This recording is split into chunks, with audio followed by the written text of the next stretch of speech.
শুভ সকাল বন্ধুরা, তোমরা দেখছো সুব্রত সুখী ব্লগ। আজকে দুজনাই হাজির।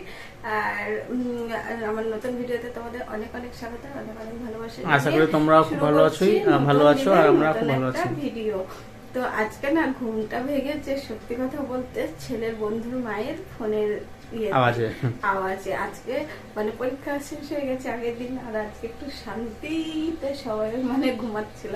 আর ঘুম যখন ফোনটা আসে তখন দেখছি 7:20। এবারে ধুরমুর ধুরমুর করে উঠে তাড়াহুড়ো করে, এখনো কাজ হয়নি সকালে, মানে ছেলেকে দিয়ে এলাম, হয়নি আজকে, ঘরটা একবারে পরে স্নান করার সময় মুছে নেব। আর ছেলেকে দিয়ে আসলো পড়তে, আর আমি এখন যাবো হচ্ছে রান্নাঘরে। আর কালকের অবস্থাটা কিরকম ছিল? কালকে অবস্থা খুব খারাপ ছিল, যা ভয়ঙ্কর পরিস্থিতি। যদি পরীক্ষাটা না দেওয়া হতো তাহলে আমাকে কি করতে তুমি? না, যেহেতু মোটামুটি একা ভুল হয়নি, আরো অনেকের এরকম সমস্যা হয়েছিল যারা ফোনটা খেয়াল করেনি, তাদের ক্ষেত্রে হয়েছিল। তো যারা পরে বুঝতে পেরে পরীক্ষাটা আবার নিয়েছে, তো যাই হোক পরীক্ষা দিয়েছে, এটা অনেক, নাহলে পরীক্ষা না দিলে একটু অসুবিধা হতো। আর যদিও ওটা কোনো ইম্পর্টেন্ট পরীক্ষা ছিল না, কিন্তু 15 নম্বরের পরীক্ষা, তবুও পরীক্ষা তো বটে, তাই না বলো তো গাইস? তো 6 এর ছিল 6 জন। আমার এটা নয়, বাচ্চা কাচ্চা ভুল হতেই পারে। আমাদের সেইটা যারা পড়ে তাদের ছিল গতকাল মানে সংস্কৃত জ্ঞান পরীক্ষা, তাদেরও ভুল হয়েছে। তারাও ছিল 6 জন, মোট 12 জন পরীক্ষা দিয়েছে অফিস ঘরে বসে। তারপরে তো বৃষ্টির মধ্যে সে আমাকেই আনতে যেতে হয়েছিল, তা নিয়ে আসলাম। আর আজকেও কিন্তু এখন বৃষ্টি পড়ছে গুড়ি গুড়ি, তো তোমাদেরকে একটু পরে দেখাচ্ছি। তো চলো এখন আগে রান্নাঘরে যাই, নাহলে রান্না করতে পারলে লেট হয়ে যাবে। আর আজকে আর স্কুল পাঠাবো না, ছেলেকে জামা কাপড় সব ভিজানো আছে, কাচতে হবে, কালকে সব ভিজে গেছে। চলে এসেছি বন্ধুরা রান্নাঘরে, বেশ কিছুক্ষণ হলো। তো এই দেখো ভাত বসিয়ে দিয়ে সমস্ত সবজি কেটে নিয়েছি যা রান্না হবে, আর ভাতও মোটামুটি হয়ে এসছে। আর এখানে হচ্ছে কড়াইয়ে তেল দিয়ে দিয়েছি, তেল গরম হয়ে গেছে। আর এখন রান্না করব হচ্ছে জিরি জিরি করে আলু কেটে নিয়েছি কাঁচা লঙ্কা দিয়ে। আর হচ্ছে এই যে পালং শাকটা কিন্তু আজকে খুবই পাতলা, মানে জিরি জিরি করে কাটার চেষ্টা করেছি, তো ছেলেকে খাওয়াবো বলে তো করব হচ্ছে পালং শাক রান্না। আলুটা ভাজা ভাজা হয়ে গেছে, দিয়ে দিয়েছি হচ্ছে লবণ, হলুদ আর কাঁচা লঙ্কা। তারপরে এই যে দিয়ে দিলাম পালং শাক। তো চলো শাকটা রান্না করে নিই।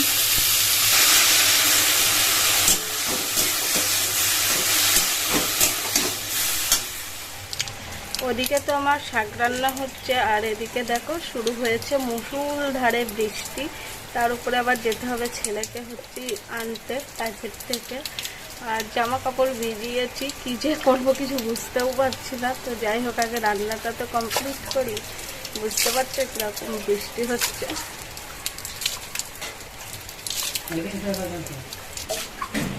আর এই যে এইদিকে দেখো আমাদের স্নেক প্ল্যান্ট গাছগুলো কত সুন্দর লাগছে। গাছটা দুটো গাছ পাশাপাশি রয়েছে, বেশ কিন্তু সুন্দর লাগছে।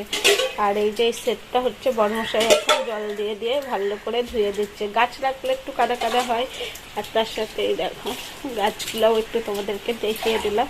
মা বলছে এই গাছগুলো, কালকে বলছে এই যে এই গাছগুলো কোথা থেকে তুলে নিয়ে এসছে, তাই বলছে এই তো এই পাতা পাতা গাছগুলো। মা মনে করছে এগুলো এমনি গাছ, বলছে না এগুলোর দাম নিয়েছে, কিনে নিয়ে আসা হয়েছে। তো যাই হোক, মা জানে না তো। আর মাকে আমরা গাছ কিনে আনলে মাকে দেখানো হয় না, চুপ চুপ করে লুকিয়ে লুকিয়ে আর কি গাছ কেনা হয়। মা দেখলেই আর কি বড়মশাইকে বকা দেবে যে শুধু গাছ আর গাছ, ছাদে জায়গা হচ্ছে না, এত গাছ কোথায় রাখবি। তো সেই কারণে আর কি ভয়ে দেখানো হয় না। দেখতে ভালো লাগে তাই না, বেলকনি গাছ থাকলে। আর বেশি ভালো লাগে সবগুলো প্লাস্টিকের টব হয়, মাটির টবগুলো কিন্তু অত দেখতে ভালো লাগে না, কিন্তু প্লাস্টিকের টবে গাছগুলো দেখতে খুব সুন্দর লাগে। ঠিক আছে, বাইরে বৃষ্টি হচ্ছে, রান্না করছে, রান্নাটা হয়ে যাক। শাক রান্না কমপ্লিট হয়ে গেছে। এখানে কড়াইয়ে দিয়ে দিয়েছি তেল। আর এই দেখো এখানে পেঁয়াজ, ক্যাপসিকাম, কাঁচা লঙ্কা, আর এখানে হচ্ছে মশলা করে নিয়েছি, করব হচ্ছে চিকেন। এখানে পেঁয়াজ আর ক্যাপসিকাম সুন্দর করে ভেজে নিয়েছি। আর এই দেখো এখানে চিকেনটাও ধুয়ে দিয়েছে বড়মশাই। আর এখানে দিয়ে দিয়েছি সমস্ত রকমের মশলা দিয়ে এখন ভালো করে কষিয়ে নিয়েছি। এখানে বাসন ছিল বেসিনে, বাসনগুলো হচ্ছে মেজে নিলাম। আর এখানে হচ্ছে চিকেনটা কষানো চলছে।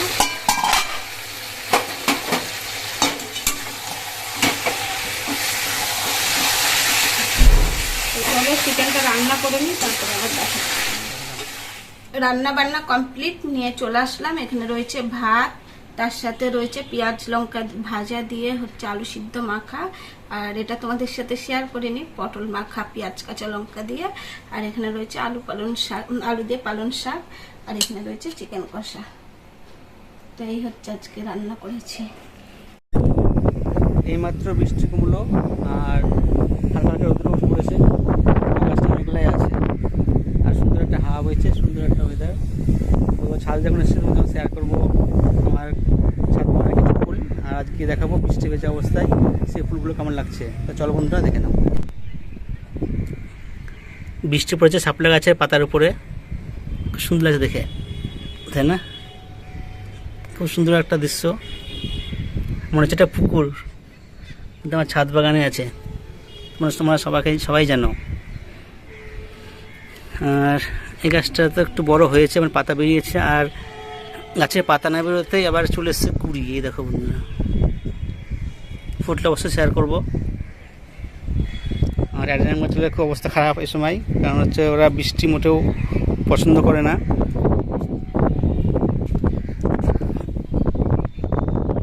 দেখো এই ফুলটা এখনও ফুটেনি, কিন্তু গাছটা মানে পাতাগুলো খুব সুন্দর কালার। এই লক্ষ্মী জবা গাছটা দেখো বন্ধুরা, বৃষ্টি পড়েছে আর কি সুন্দর নাচছে মনে হচ্ছে, তাই না? হাওয়ার সঙ্গে নাচছে এই লক্ষ্মী জবা ফুলটা, আর তার সঙ্গে নাচছে এই ইয়েলো কালারের লিলি ফুলটা, তার সঙ্গে নাচছে এই ভেলভেট জবা ফুল। তারা বুঝতে পারছো না জানি না, কিন্তু প্রত্যেকটা ফুলের পাপড়িতে অনেক অনেক বৃষ্টি জল পড়ে আছে, সুন্দর একটা দৃশ্য। দেখো আমার তো খুব পছন্দের।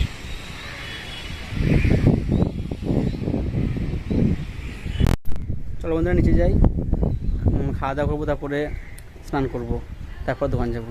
চলো। জামা কাপড় সমস্তটাই কাচা কমপ্লিট হয়ে গেছে, আর এই বারান্দাতেই মেলেছি। একবার একটু রোদ উঠছে হালকা করে, আবার বৃষ্টি শুরু হয়ে যাচ্ছে, আর ছাদে মেলে দিয়ে আসলে ছাদে উঠতে উঠতে আবার কিন্তু ভিজে যাবে। আর আমি কিন্তু এখানে জামা কাপড় মেলতে এসেই দেখছি একটা রসুনওয়ালা এসছে রসুন বিক্রি করতে। তো ওনার কাছ থেকে আমি 350 মতন রসুন কিনে নিলাম। রসুনটা ছিল না, আর অল্প অল্প করে তোমাদের দাদাভাই দোকান থেকে কিনে আনছিল, তো সেই কারণে ভাবলাম রসুনটা কিনে নিই। তো ভিডিওটা আজকে এই পর্যন্তই রাখছি। সবাই ভালো থেকো, সুস্থ থেকো।